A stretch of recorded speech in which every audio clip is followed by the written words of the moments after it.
Dalel Bouchoua, militante associative, se dirige vers la dernière réunion de préparation au sit-in prévu demain à Inzgen, en solidarité avec les deux jeunes filles poursuivies pour outrage public à la pudeur. Plusieurs dizaines de militants associatifs sont attendus à cette manifestation pacifique qui aura lieu devant le tribunal de première instance d'Inzgen. Ces militantes peaufinent les derniers détails avant le rassemblement qu'elles ont baptisé Journée de défense des libertés individuelles.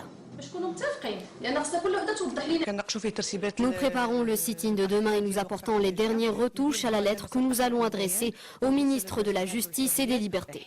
Le sit-in va appeler à la protection des droits des femmes. Le code pénal doit comprendre des textes destinés à rendre justice aux femmes victimes de violences.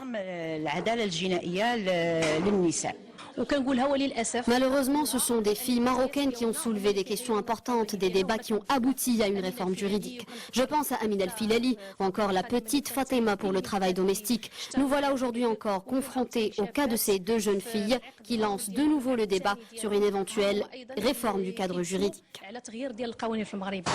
La mobilisation est grandissante également chez les avocats. Des dizaines d'hommes de loi sont inscrits pour défendre les jeunes filles d'Inzgen. Maître Hossein Bekar en fait partie. Il sera présent à l'audience prévue demain à 9 h du matin.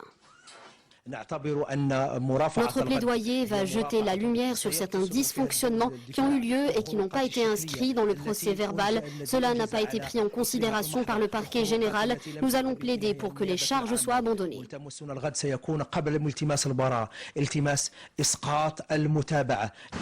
La campagne de solidarité avec les deux filles arrêtées à Inzgen pour outrage à la pudeur prend de l'ampleur sur le web, mais aussi auprès de la société civile. Demain, des sit-ins et des rassemblements sont prévus dans différentes villes du royaume. Tous sont placés sous le thème du respect des libertés individuelles.